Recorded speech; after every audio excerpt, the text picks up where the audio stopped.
শ্রী শ্রী রামকৃষ্ণ কথামৃত তৃতীয় পরিচ্ছেদ। 1884 27 ডিসেম্বর। ঈশ্বর দর্শনের উপায়। শ্রীমুখ কথিত চরিতামৃত। পাঠ চলিতে লাগিল। এইবার ঈশ্বর দর্শনের কথা। প্রফুল্ল এবার দেবী চৌধুরানী হইয়াছেন। বৈশাখী শুক্লা সপ্তমী তিথি। দেবী বজরার উপর বসিয়া দিবার সহিত কথা কহিতেছেন। চাঁদ উঠিয়াছে, গঙ্গাবক্ষে বজরা নঙ্গর করিয়া আছে। বজরার ছাদে দেবী ও সখীদ্বয়। ঈশ্বর কি প্রত্যক্ষ হন, এই কথা হইতেছে। দেবী বললেন, যেমন ফুলের গন্ধ ঘ্রাণের প্রত্যক্ষ, সেইরূপ ঈশ্বর মনের প্রত্যক্ষ হন। ঈশ্বর মানস প্রত্যক্ষের বিষয়। শ্রীরামকৃষ্ণ, মনের প্রত্যক্ষ, সে এ মনের নয়, সে শুদ্ধ মনের। এ মন থাকে না, বিষয়াসক্তি একটুও থাকলে হয় না। মন যখন শুদ্ধ হয়, শুদ্ধ মনও বলতে পারো, শুদ্ধ আত্মাও বলতে পারো। মাস্টার, মনের দ্বারা প্রত্যক্ষ যে সহজে হয় না, এ কথা একটু পরে আছে। বলেছে প্রত্যক্ষ করতে দূরবীন চাই, ওই দূরবীনের নাম যোগ। তারপর যেমন গীতায় আছে, বলেছে যোগ 3 রকম, জ্ঞান যোগ, ভক্তি যোগ, কর্মযোগ। এই যোগ দূরবীন দিয়ে ঈশ্বরকে দেখা যায়। শ্রীরামকৃষ্ণ, এ খুব ভালো কথা, গীতার কথা। মাস্টার, শেষে দেবী চৌধুরানীর স্বামীর সঙ্গে দেখা হলো। স্বামীর ওপর খুব ভক্তি। স্বামীকে বললে, তুমি আমার দেবতা। আমি অন্য দেবতার অর্চনা করিতে শিখিতেছিলাম, শিখিতে পারি নাই। তুমি সব দেবতার স্থান অধিকার করিয়াছ। শ্রীরামকৃষ্ণ সহাস্যে, শিখিতে পারি নাই, এর নাম পতিব্রতার ধর্ম, এও আছে। পাঠ সমাপ্ত হইল। ঠাকুর হাসিতেছেন, ভক্তেরা চাহিয়া আছেন ঠাকুর আবার কি বলেন। শ্রীরামকৃষ্ণ সহাস্যে কেদার অন্যান্য ভক্তদের প্রতি, এ একরকম মন্দ নয়। পতিব্রতা ধর্ম, প্রতিমায় ঈশ্বরের পূজা হয়, আর জীবন্ত মানুষে কি হয় না? তিনিই মানুষ হয়ে লীলা করছেন। কি অবস্থা গেছে! হরগৌরী ভাবে কতদিন ছিলুম, আবার কতদিন রাধাকৃষ্ণ ভাবে, কখনো সীতারামের ভাবে। রাধার ভাবে কৃষ্ণ কৃষ্ণ করতুম, সীতার ভাবে রাম রাম করতুম। তবে লীলাই শেষ নয়। এইসব ভাবের পর বললুম, মা, এসব বিচ্ছেদ আছে, যার বিচ্ছেদ নাই এমন অবস্থা করে দাও। তাই কতদিন অখণ্ড সচ্চিদানন্দ এইভাবে রইলুম। ঠাকুরদের ছবি ঘর থেকে বার করে দিলুম। তাকে সর্বভূতে দর্শন করতে লাগলুম। পূজা উঠে গেল। এই বেলগাছ, বেলপাতা তুলতে আসতুম। একদিন পাতা ছিঁড়তে গিয়ে বাঁশ খানিকটা উঠে এলো, আঁশ খানিকটা উঠে এলো। দেখলাম গাছ চৈতন্যময়। মনে কষ্ট হলো। দূর্বা তুলতে গিয়ে দেখি আর সেরকম করে তুলতে পারিনি। তখন রোখ করে তুলতে গেলুম। আমি লেবু কাটতে পারি না।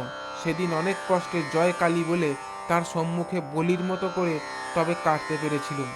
একদিন ফুল তুলতে গিয়ে দেখিয়ে দিলে গাছে ফুল ফুটে আছে, যেন সম্মুখে বিরাট পূজা হয়ে গেছে। বিরাটের মাথায় ফুলের তোড়া, আর ফুল তোলা হলো না। তিনি মানুষ হয়েও লীলা করছেন। আমি দেখি সাক্ষাৎ নারায়ণ। কাঠ ঘষতে ঘষতে আগুন বেরোয়। ভক্তির জোর থাকলে মনুষ্যতে ঈশ্বর দর্শন হয়। তেমন টোপ হলে বড় রুই কাতলা কপ করে খায়। প্রেমোন্মাদ হলে সর্বভূতে সাক্ষাৎকার হয়। গোপীরা সর্বভূতে শ্রীকৃষ্ণ দর্শন করেছিল, কৃষ্ণময় দেখেছিল, বলেছিল আমি কৃষ্ণ, তখন উন্মাদ অবস্থা। গাছ দেখে বলে এরা তপস্বী, শ্রীকৃষ্ণের ধ্যান করছে। তৃণ দেখে বলে শ্রীকৃষ্ণকে স্পর্শ করে ওই দেখো পৃথিবীর রোমাঞ্চ হয়েছে। পতিব্রতা ধর্ম, স্বামী দেবতা। তা হবে না কেন?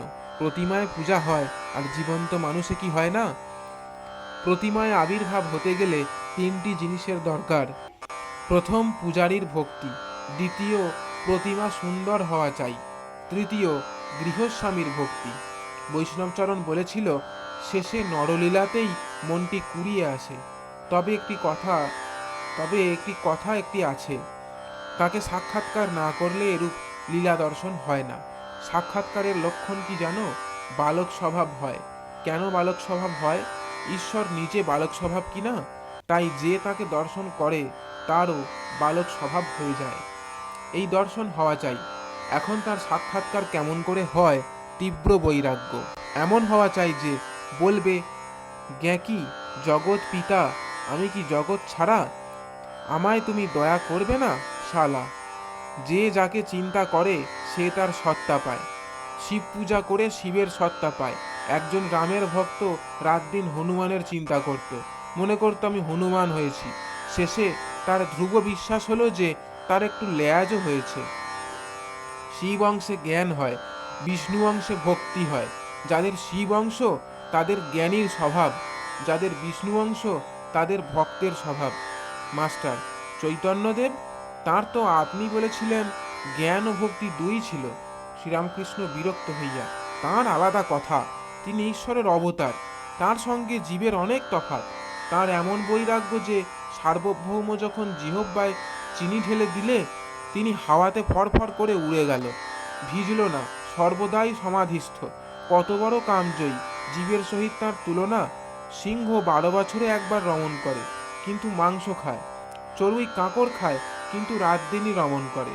তেমনি অবতার আর জীব, জীব কাম ত্যাগ করে, আবার একদিন হয়তো রমণ হয়ে গেল, সামলাতে পারে না। মাস্টারের প্রতি লজ্জা কেন? যার হয় সে লোক পোক দেখে। লজ্জা ঘৃণা ভয় 3 থাকতে নয়। এসব পাশ অষ্টপাশ আছে না, যে নিত্যসিদ্ধ তার আবার সংসারে ভয় কি? ছক বাঁধা খেলা, আবার ফেললে কি হয়? চক বাঁধা খেলাতে এ ভয় থাকে না। যে নিত্যসিদ্ধ সে মনে করলে সাগরেও থাকতে পারে। কেউ কেউ 2 তলোয়ার নিয়ে খেলতে পারে, এমন খেলোয়াড় যে ঢিল পড়লে তলোয়ারে লেগে ঠিকরে যায়। ভক্ত মহাশয়, কি অবস্থায় ঈশ্বরের দর্শন পাওয়া যায়? শ্রীরামকৃষ্ণ, মন সব কুড়িয়ে না আনলে কি হয়? ভগবতে সুখদেবের কথা আছে, পথে যাচ্ছে যেন সঙ্গীন চরান, কোনো দিকে দৃষ্টি নাই, এক লক্ষ্য কেবল ভগবানের দিকে দৃষ্টি। এর নাম যোগ। চাতক কেবল মেঘের জল খায়, গঙ্গা যমুনা গোদাবরী আর সব নদী জলে পরিপূর্ণ, 7 সমুদ্র ভরপুর, তবু সে জল খাবে না। মেঘের জল পড়বে তবে খাবে। যার এরূপ যোগ হয়েছে তার ঈশ্বরের দর্শন হতে পারে। থিয়েটারে গেলে যতক্ষণ না পর্দা ওঠে ততক্ষণ লোকে বসে বসে নানা রকম গল্প করে, বাড়ির কথা, অফিসের কথা, স্কুলের কথা, এইসব। যাই পর্দা ওঠে অমনি কথাবার্তা সব বন্ধ। যা নাটক হচ্ছে একদৃষ্টে তাই দেখতে থাকে। অনেকক্ষণ পরে যদি এক আধটা কথা কয় সে ওই নাটকেরই কথা। মাতাল মদ খাওয়ার পর কেবল আনন্দের কথাই কয়। জয় ঠাকুরমা স্বামীজি।